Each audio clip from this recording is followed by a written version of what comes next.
All right, so welcome, Gwyneth. Hi. Why don't you introduce yourself to those who don't know you here? So I am Gwyneth Felton. I am a countess, and as we're going to talk about today, I'm actually the Viscountess Northshield because I was the first Viscountess. I was the first princess, and therefore the first Viscountess of Northshield. I am. I know some of these questions will come up later, so I won't talk too much about it. But I am a pelican and a lady of the rose, and very, very happy to be here. Well, So welcome. So where do you currently live I in the known currently world? I currently live in the Shire of Wyvern in the Kingdom of Calontir. Modernly, that's in Jefferson City, Missouri, just outside of it, actually. And how long have you been in the SCA? Oh, wow. So I have been in the SCI. I just counted this the other day. The first event that I went to was in 1982. So 38 years, I guess. That's quite a while. It is. It's a long time. I have a funny story. My sister is here with us, and I always tell people she was in the SCA longer than me. She was here first. But I was looking for a Christmas present for her, and I stopped in a bookstore at the University of Richmond, where I was living at the time, and asked the clerk. I said, my sister likes historical things, and so I need to find a book or something for her that might be interesting. And I said, she's in this group I don't really know about. And the clerk said, oh, is it the SCA? And I said, yeah, I think that's it. And so she ended up, we found a book and I got the present, but she also invited me to come to an event with her. And so I went to, my very first event was an Atlantean 12th night in 1982. And that's how I got here. Wow. And so when you first went to your event, did you have a persona or did you just show up to hang out and see what was going on? Oh, not at all. I had no idea about what would even be involved in choosing anything like that. I had loner garb, loner feast gear, somebody at my side all day kind of whispering in my ear to say, okay, now this is what's happening now, and this is what's going to happen next. And I loved it. It was so much fun. There was dancing and there was feasting and there were games, and the king and queen were there, so there was a court. And it was so exciting because it was so different from anything I'd ever done. But Now, no, I did did not you have a join persona. in? I'm sorry? Did you join in with the Absolutely. dancing and I did. you I did? loved it. I loved it. How I old was were you very at the young. time? Hmm? How old were you at the time? I was 19. Oh, I would have loved it then too. It's Yeah, magic. it was a lot of fun. So And what did you think of your first feast? it was really good. The one thing that I really remember very clearly from it, I remember eating everything and really liking it, but they served for dessert they passed around this big thing of fruit in some kind of sauce. And so I took fruit just like everybody else, and I'm kind of eating it, and I look around and I realize that everybody else is just drinking the juice that's in with the fruit. And I thought, oh, maybe I'm missing something. And then I realized that what they had done to make this dessert was to soak all of this fruit in grain alcohol for a month. And so everybody else is very cheerfully getting very happy with the juice, the grain alcohol from this thing, while I was just eating the fruit. So I think I stopped at that point, but it was pretty funny. I had no idea what was going on. Did you realize that you were also getting very cheerful? I did. That's why I stopped. So So what hooked you at that first event? I think the person that I went with to the event was so nice. She really went, a total stranger went out of her way to make sure that I had something to wear, to make sure I understood what was going on. She explained everything to me. And everybody was so friendly and so nice and outgoing, and it just was, it was like And people were in pretty costumes, and they did interesting things that I'd never done before. And I think the whole thing just kind of really made me feel welcome, and it was fun, and I really liked it. That's what I really liked about it. So Awesome. So when you finally did settle on a persona, how did you get to that point? Oh, so it was very vague. I picked my name first, because I liked the name Gwyneth. I thought it sounded interesting and different. It was way before that actress who has it. We don't say her name, but I really liked it, and so I picked it. And then a sort of an interesting thing that came about is that I knew I wanted to be vaguely English. And my father's real first name is Felton. And so I thought that I would be Gwyneth Felton, but that doesn't work, right? The Herald said, no, that doesn't work. The form is wrong and the names don't match. So just be Gwyneth Felton and it will work. And I said, okay. And later, a friend of mine was traveling in the British Isles that year, and she said that she had actually gone to Wales, and there was a little town, oh, I'm going to get it backwards, I'm sure, a little town in Wales called Felton and a little town in England called Gwyneth, or maybe the other way around, but they were right next to each other on the border. And so I thought that all of that combined with my desire to have an English persona and my father's name and all of these things together were kind of a sign that that's what I needed to do. So that's how I ended up with it. You know, I love how quite a few people have chosen names that either go with their ancestry, they remind them of their family, they remind them of home. And I think it's really neat how many of us choose to pick our names in that way. I think so. I think it's a nice sort of a touchstone for real, for what we do every day. And it's a reminder that maybe we're not that far from, our persona. It's not that our persona is this one thing and our modern life is this other thing. It's just a combination of all of them. And I like that. So I know you've lived in a lot of places. How many places in the SCA have you lived? So I was living in Atlantia when I started. So Atlantia's one, and then I moved to the Middle Kingdom. And so that's 2. But then that became Northshield. So some people count that as 3 and some people don't, but I'm going to. And then I lived as 3. Right, so that's 3. And then I lived in Onstiora for almost 10 years. So that's 4. And then now I'm in Calontir. So 5 different kingdoms. So and 3 of those were actually part of the middle at one time. I know. It's fascinating if you think about how big the Middle Kingdom was.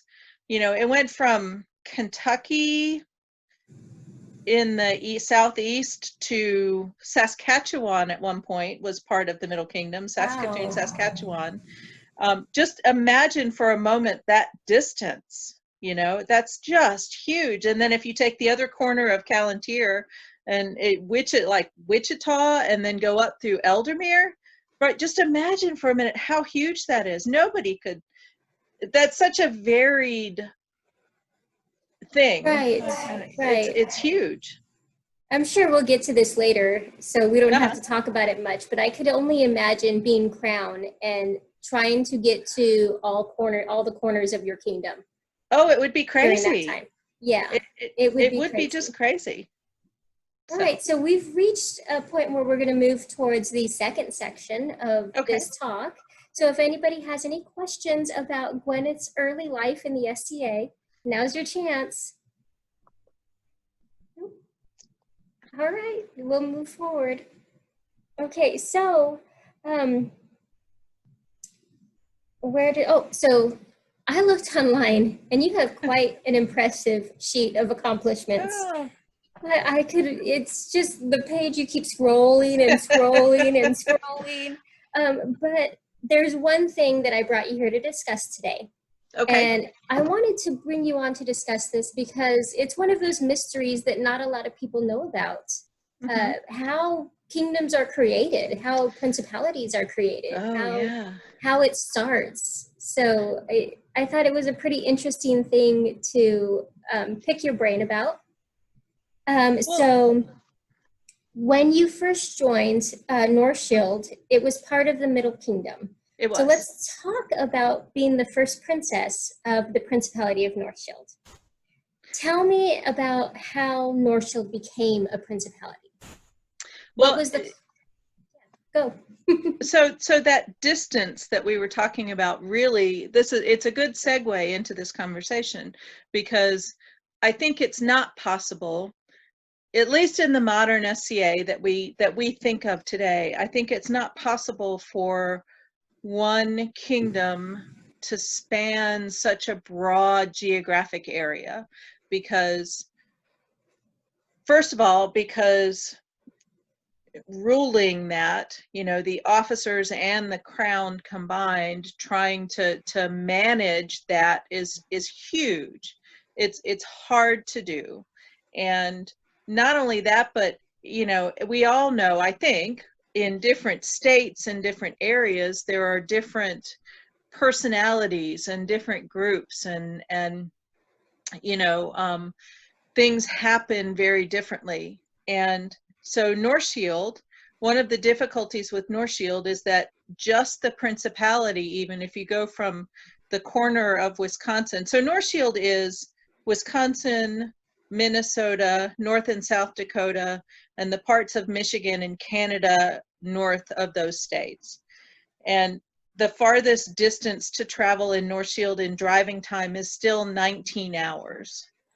Goodness. And so if you take that and add, then imagine adding going on to Kentucky, which is another 11 hours from the closest corner, it becomes unbearable.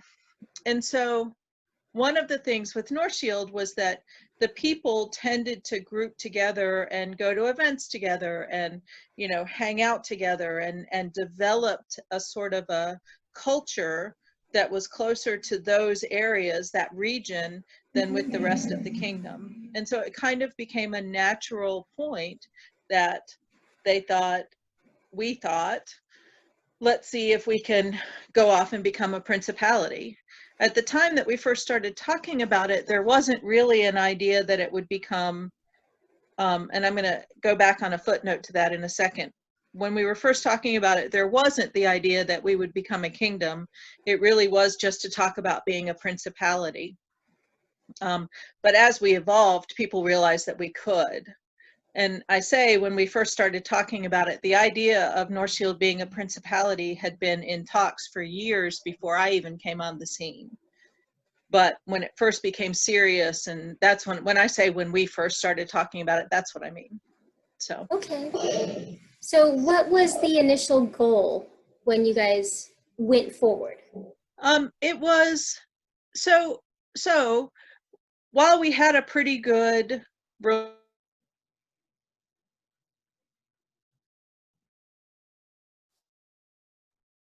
Think you've frozen there. So, and I'm not sure if it's me that's frozen or you guys. It might be me. have more of that sense. I'm sorry? Oh, you're back. You're back. I was frozen for a second, but I think my internet is being silly. But we're okay now. Okay. I think that part of the idea was just that we wanted to be able to, for example, have the pomp and circumstance of having courts without having to wait for every other year when a mid-realm royalty came, or came further west than Wisconsin. And the principality at that point was definitely developing a personality of its own that was somewhat separate from the Middle Kingdom's personality. And so that was it. That was the catalyst. There wasn't animosity. It was just a recognition that we had more alike together than we did with the rest of the kingdom. That makes sense. That makes sense. So what was the process? Like, how did you guys get started? So the very first thing, after people talking and talking and talking, the first thing that officially happened was that there was a polling that was sent out to every member to say, do you think that should we look into becoming a principality, yes or no? And there was an astounding number of yes votes on it, with a couple of no's. Was this an email that went out, or was it? Oh no, this was pre-email, so it was an actual paper mailing that you had to get and write on and mail back. And it came from the Kingdom Seneschal in the Midrealm. And I say that now because I think that's what would happen now, but I think that's where it came from. And I think it was something like 87% of the people polled said that they thought that we should look into becoming a principality.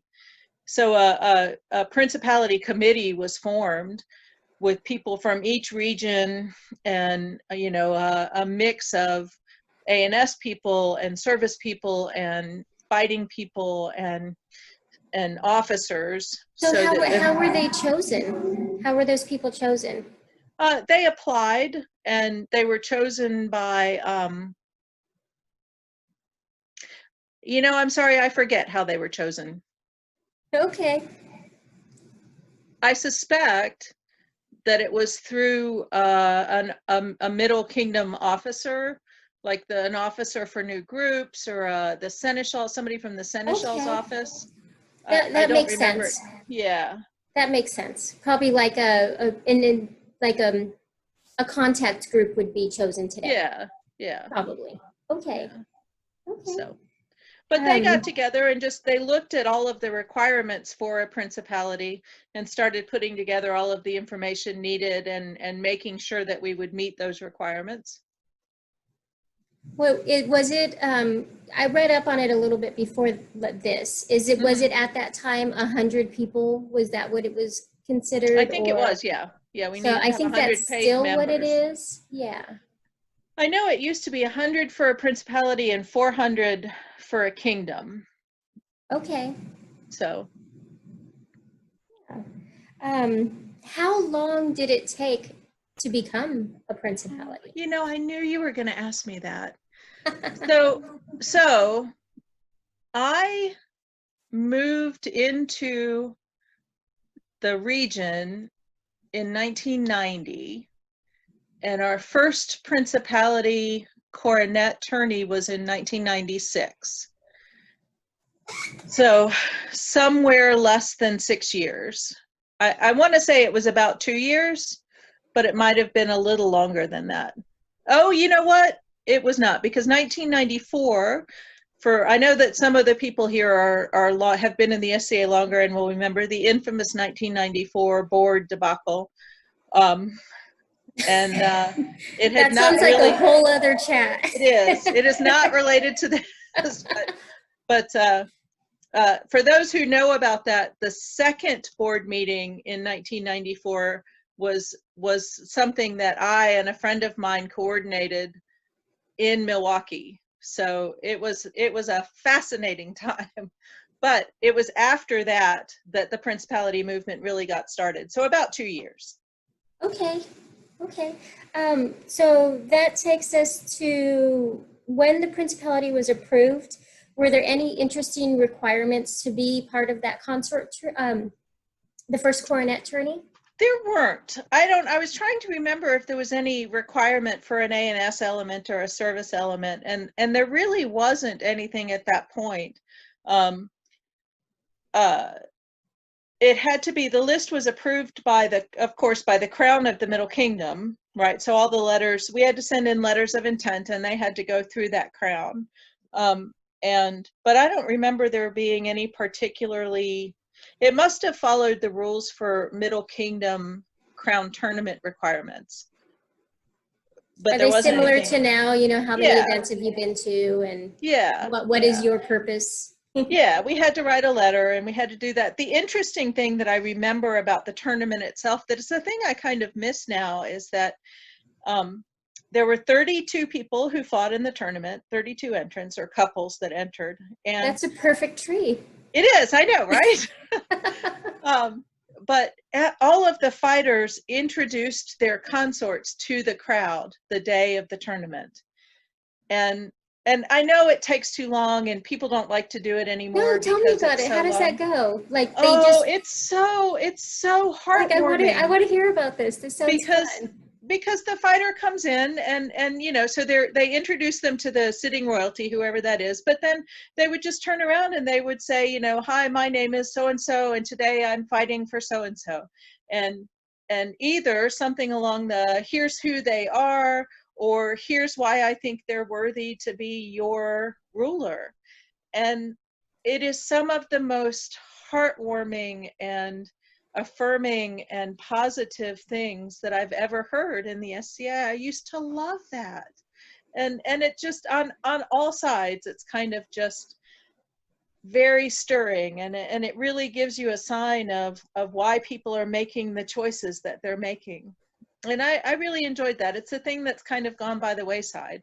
And admittedly, in the Middle Kingdom, I can remember a tournament that had 126 people in it, and having 126, a crown tournament for the middle, having that many people try and introduce people individually would take hours. So I know why they don't do it anymore. But that was always one of my favorite things. I loved that. Well, you know, here in Calontir, if I we know. have that many people in a turn, I mean, If I we am could do ever in that a here. position to take care of something like that. So, Right. We could definitely make that happen here. Somebody could. It's really sweet. It really is very heartwarming to have it done. A couple of years ago in a Northshield crown tournament, I wasn't there for it anymore, but they actually had the consorts talk about their fighters. And I thought that was an interesting twist on it. So That is an interesting twist on it. A lot of times, having been a consort, people are like, okay, do you know how to speak in public? right. Right. And it's good to see that giving somebody the opportunity to do that from the get-go. Be like, look, if you win this, you're going to be doing this all the time. So get used to it. I know, it's a different thing, but it also gives you the chance to stand up and say, you know, here's why I want to do this. So with this person, right? Not just why I want to do this. Oh, it's a big decision. It is. It's a big decision. It is. So let's go back just a second to talking about the creating, doing all of the work to make the principality happen. Okay. Do you remember, I mean, you don't have to go through the whole list, but is there anybody that sticks out in your mind of the work that they did? So there are several people that stick out, but I have to mention Baron Caradoc, who was at the time, he was the Baron of Nordskogen, which is Minneapolis, Minnesota. And oh, you know what? I'm gonna back off. He was not Baron at the time, but he had been Baron there, and he was to become the Principality Herald. So he had been very involved with the, you know, setting up. There's a requirement that you have a certain number of awards set up, or the plan for awards. You have to have laws in place. And you know, at least a basic outline of all of that stuff. And Caradoc was the kind of the institutional memory for the region at the time. And I mention him because, and this is skipping around a little bit, this is not all related to the beginning, but he was he thought faster on his feet than anybody I've ever known.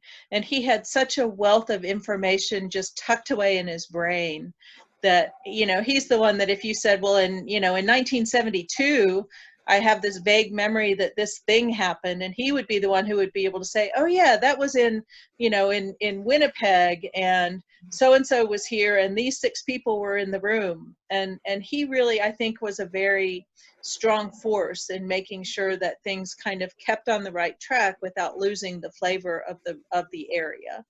So, and he again, he's not the only one. There were a lot of people on the committee, but he's the one that really kind of stands out in my mind. So this brings up a question that I just thought of. What had to be prepared before the tournament ever even happened? So I'm going to say this, and I think because I was also around when the kingdom, I was on the board of directors when the kingdom became a kingdom, and I might be confusing the two things. But you had to have a certain number of paid members, 100 people.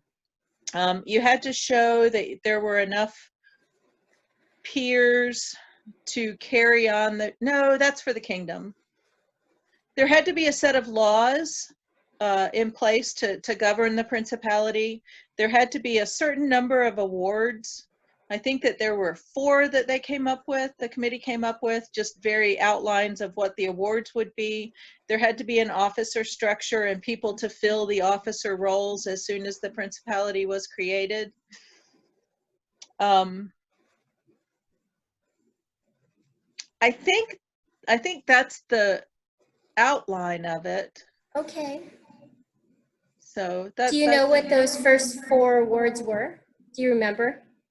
I might be picking your brain a little hard. So the one that sticks out in my brain, there's an award that's still in place today, the kingdom still has, that's called the Saltier.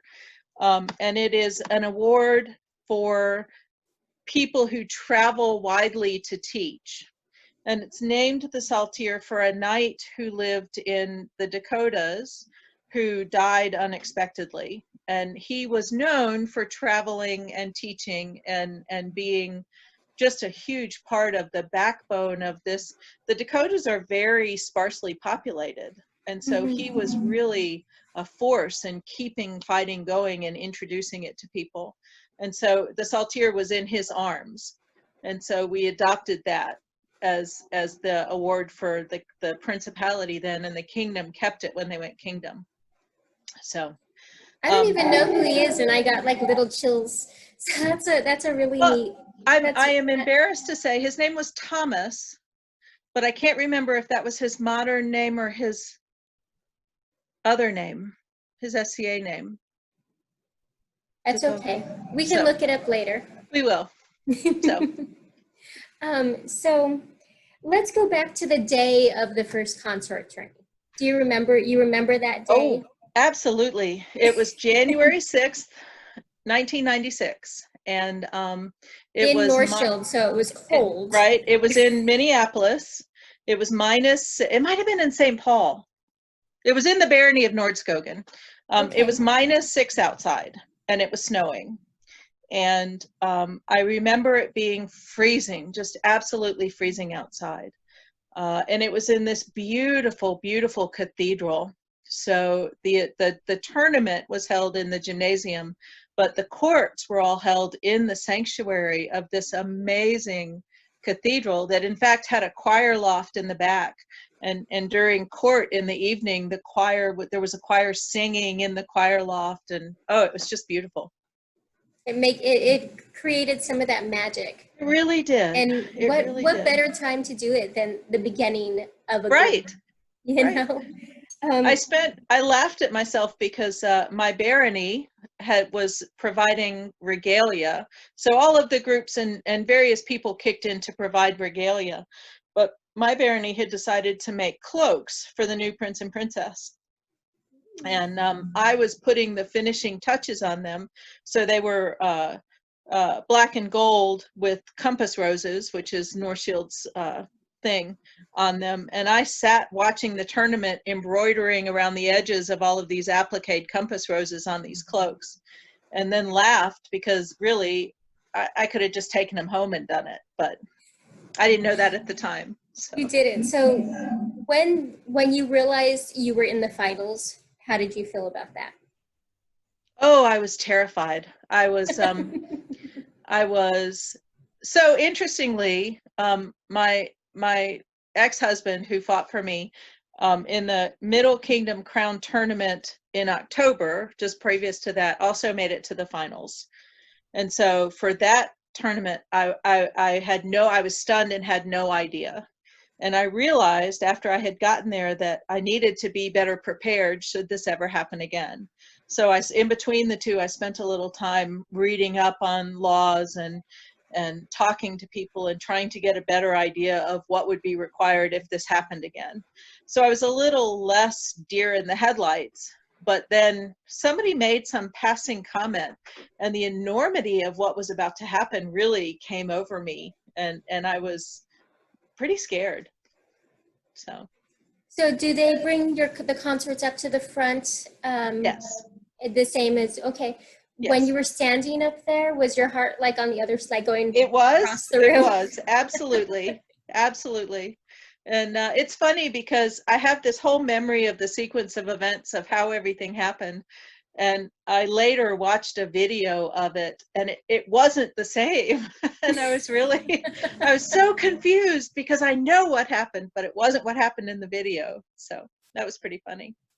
That's weird how we put things together, It but is. sometimes they're not in the right order. Yeah. Yeah. Um, It so seemed much longer in real life too, but I'm sure that's just because I was scared. so new principality, here you are, coronet on your head. Uh-huh. Were there a bunch of people just jumping to take the jobs at the time, or how were they filled? What jobs were filled? So the officers were preset. That was part of the Okay. requirement for having for going principality. We had to have people in place to take those jobs, and they were awesome. The first set of officers that we had were, it was a grueling schedule for them too, because really we had to go through all of the laws again and confirm that we wanted to keep everything that way. We added a whole different award structure to kind of to fill everything out and make it completely full. We talked about what requirements we were going to have for other tournaments and what kinds of things we wanted to do. And so it was really, my hats are off to those people because they worked really hard. And you could tell they set up a really good baseline for people to follow after that. I'm going to talk about Caradoc again for a minute because he was the herald. And so we called all of the principality officers in to swear fealty. And the person who was filling in for him was standing behind us with the book. And I could hear him paging through the book. And he's like, I can't find this. I can't find it. I don't know where the oath is. And Caradoc quietly stood up and said, let me look for it. And walked behind him, took the book, flipped the pages and said, oh, here it is, and repeated the oath so that the officers could swear this. And then went back. And later on, I said, wow, I'm really glad you could find that. And he said, in fact, he said, I just made it up. I couldn't find it. I didn't know where it was, and I didn't want people to wait longer. So he just made it up, full cloth, right there on the spot. I was so impressed. And so you get into, I'm sorry, where were we? Asking about the tournament the first day. The first day. Okay, so who made the things? Who made the first thrones? Who made the first coronet? Like, who put that all together? So the steering committee of people coordinated taking bids and offers for that. The first coronets were actually made by the king of the Mid-Realm who created the principality. He had an apprentice who made the first coronets. And so they were a gift to the principality from the Mid-Realm. But all of the rest of the regalia, there was the steering committee asked for bids, and people got together, either individuals or like our barony got the cloaks that we made. And the original thrones were made, I believe, although I'm not 100% sure, that Nordskogen donated the thrones and one of their artisans carved them. They were really pretty because they had carved griffin heads. And so they were really nice. It gives you something to like hang on to while you're sitting on the throne. It's always good. It was nice. Good. That is. All right. So what other things did you got? Cloaks, thrones, coronets. What other things, like, I know that there's a group in Ansiora starting to be a principality soon, hopefully. They are. What So, kinds of things do principalities need? so the things that we got, there were banners and, you know, kind of the standard regalia, I think, that any set of royalty needs. There were thrones and coronets and banners and kneeling cushions and feast gear and baldricks for attendants to wear. And so in Northshield, and I don't know, I guess they do it everywhere now, but we had the everything bag, which was a bag, what we called the everything bag, that was just a bag for retainers to carry. And, you know, We call it the retinue bag. Yeah. So there were some of those. Those are the things I can think of. I remember a wood carving that we that we carried around with us for a while. That was the spirit of Northshield.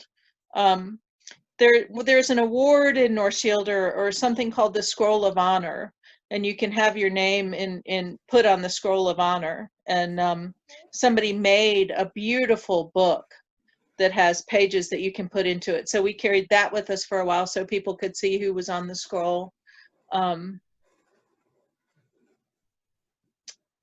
I don't think that we had scepters or anything like that. There was a sort of state, and a spear. Somebody made a spear for Calontir, Northshield, and Eldamir as the children of the Midrealm. And so we all had the same sort of spear, but with our own designs in it. So there was the spear too. Huh. Those are the things I remember. That's neat. All right, so I'm going to be moving on to a different section in just a moment. Okay. What was, there was one other question though. How long were you guys Prince and Princess? So we stepped up on January 6th of 1996, and we stepped down on November 6th of 1996. One of the things that we had to decide was how to handle that transition, and it was suggested, and we agreed kind of unknowingly, that we would just go through a regular cycle. So we got our heirs in June and then stepped down in November. So we were up for 10 months, 11 months. It was a very long That's time. A long time. It was. It was. Okay, so I'm going to pause for questions now. If anyone has any questions about the stuff that we've discussed so far, now's your chance. All right. So we'll move on. So what was the hardest part of getting started with becoming a principality? Oh wait, hang on. I'm sorry. With starting the principality or with being princess? With being princess. Knowing where to turn. There was so much. I remember going to the Midrealm Curia meeting the day of the tournament, and the Kingdom Seneschal of the Midrealm looked at me and said, okay, what do you want to do? What do you want to change? And I said, I get to change things? And they were like, yeah, go ahead. Do you like the laws? Do you want to change the laws? Why are you doing this? And it was such a broad and vast idea that I just had no idea which way to even go first. And thankfully, a very kind, I don't know if anybody remembers Jafar, but Jafar was Earl Marshal of the Midrealm at that point. And he took pity on my poor deer in the headlights thing and said, you know, you don't actually have to change anything right now. You can accept it the way it is and make changes as you go forward. And I said, I want to do that. So it was just, but the whole idea of, okay, here's a baby, make it, you know, and it was kind of overwhelming. I think in some ways it was very freeing too, because there was literally no tradition that we had to follow, right? We could try anything we wanted to do, and there wasn't anything that was wrong already. You know, one of the things, my husband, who is a Calontir Duke and was king of Calontir, I was later queen of Northshield. And so he was king of Calontir at the same time that I was queen of Northshield. And one of the things that we found interesting talking about the difference was that Calontir is very bound by tradition. And you would know this, is We very have our bound by traditions. and there's a lot of stuff that the crown has to do or should do to follow those traditions. And in Northshield, I was very bound by law, you know, and the traditions were not nearly as strong. And so when I was princess, there weren't any traditions. And so we got to really just kind of try everything we wanted to try and see what we could do. And that was fun. That was good. Were there any surprises that you weren't expecting? Obviously, a surprise is something you don't expect, but Right. was there any like, oh my God, I didn't know this was going to happen when you stepped up? I was not, and a lot of people have said this, I was not prepared for the amount of attention that we got. It had not occurred to me, and I tell people this all the time now, that from the moment you walk in the door at an event to the moment you sit in your car to go home, you really are on, right? Like you are that thing, you're that princess, you're that queen, you're whatever. And everything you do is watched by somebody and seen by somebody and remembered by somebody and could, although not always, could have importance. And so you really need to be prepared for that kind of attention. People say that when you become a peer, for example, your words carry more weight. And one of the things that happened was that our prince, my prince, would say casual things like, somebody would say, oh, do you want to do this? And he would say, that sounds great.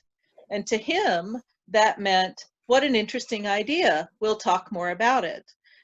But to other people, that meant, yes, I want to do that. And so there were several times where he kind of casually said, oh, that sounds good. And people took that as a, yes, move forward with that plan. And he never followed up on it. And so you really do have to be very careful with, and backing up a second, it's not that he didn't follow up on it, but it just didn't mean the same thing to him. So you really have to be pretty careful about how you're responding and making sure that people understand that. Right. The words that you use have meaning. They do. They do. Even more meaning somehow. So. All right. So was there something you didn't realize you needed when you started, that you needed to have, that you had to like frantically get together?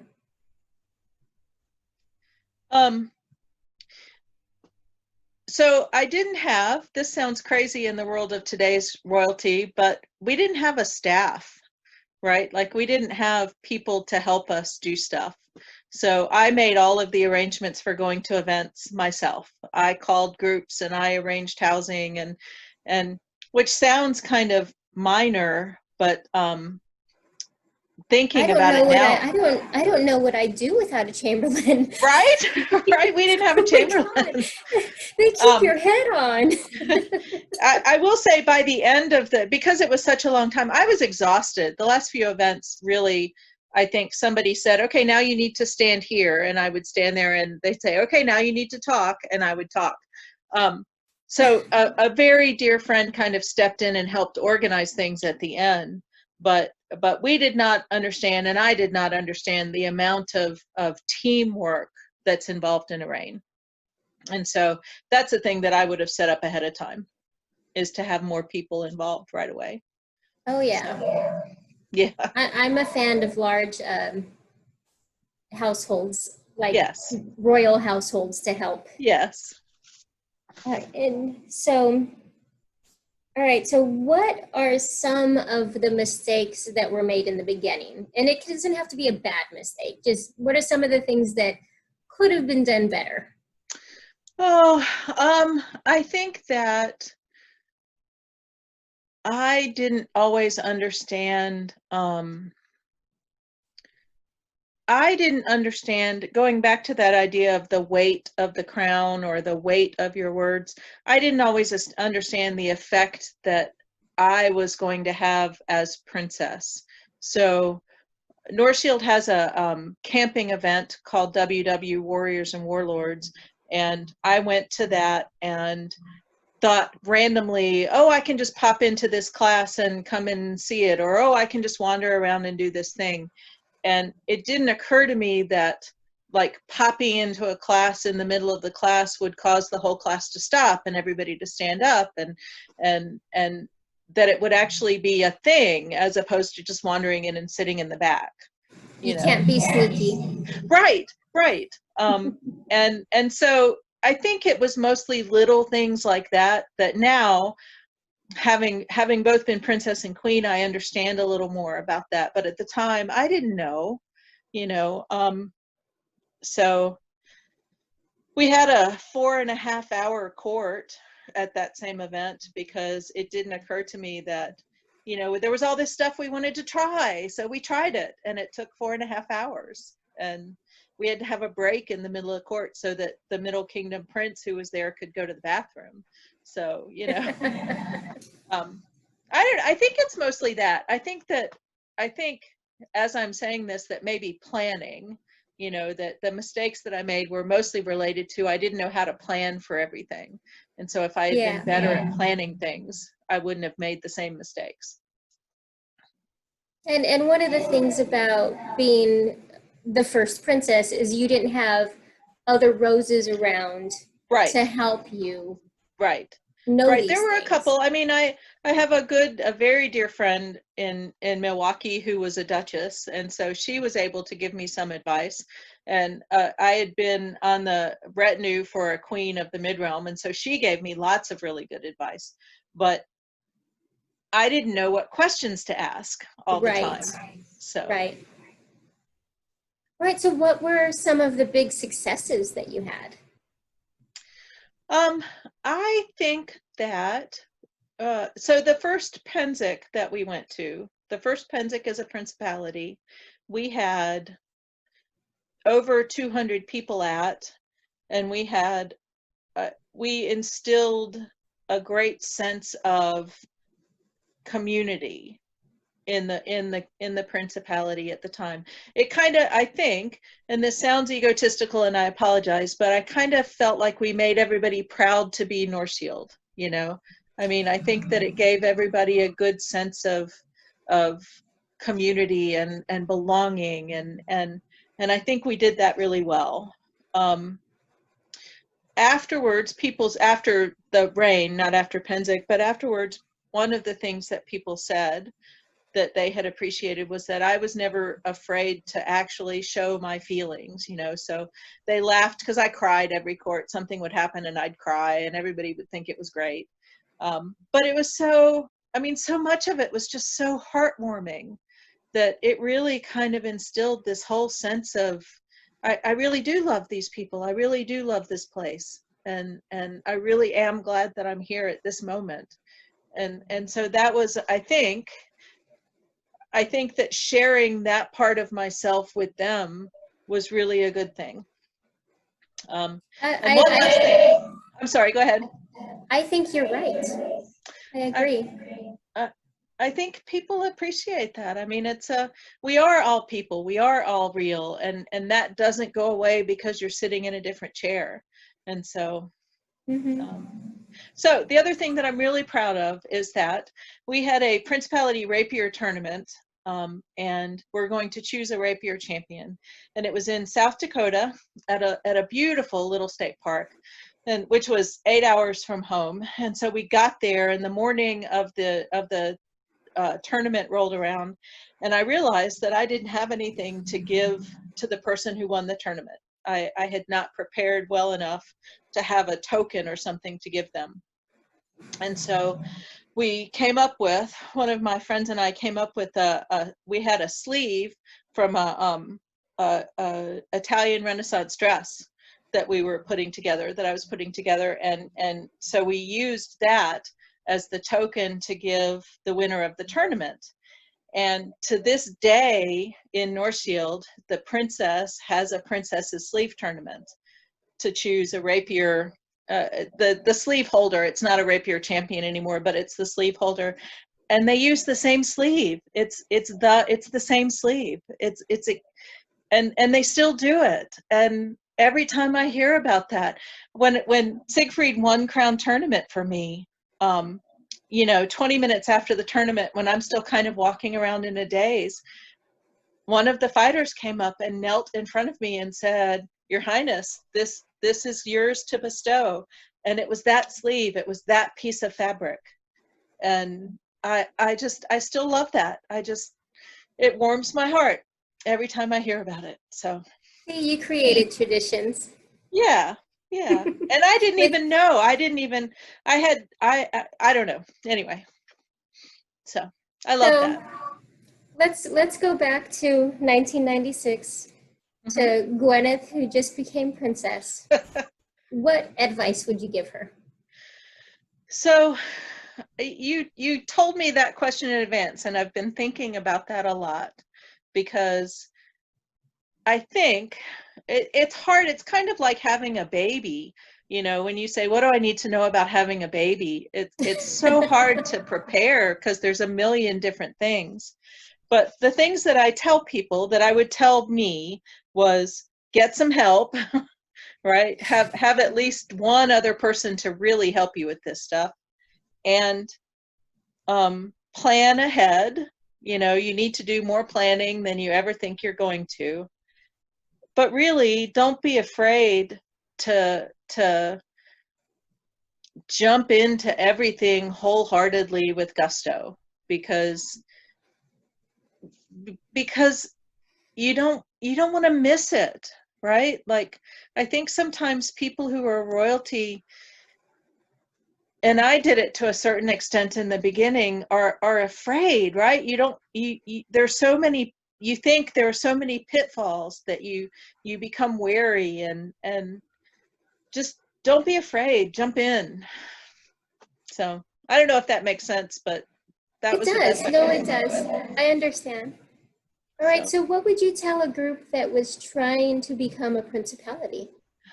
I would ask, so I talked to a bunch of people. When I was living in Unstiora, I was living in the north, in Tulsa, in Oklahoma, the barony of North Keep. And people asked me, what I thought about it. And the biggest question is to figure out why you want to become a principality and what you're expecting from it.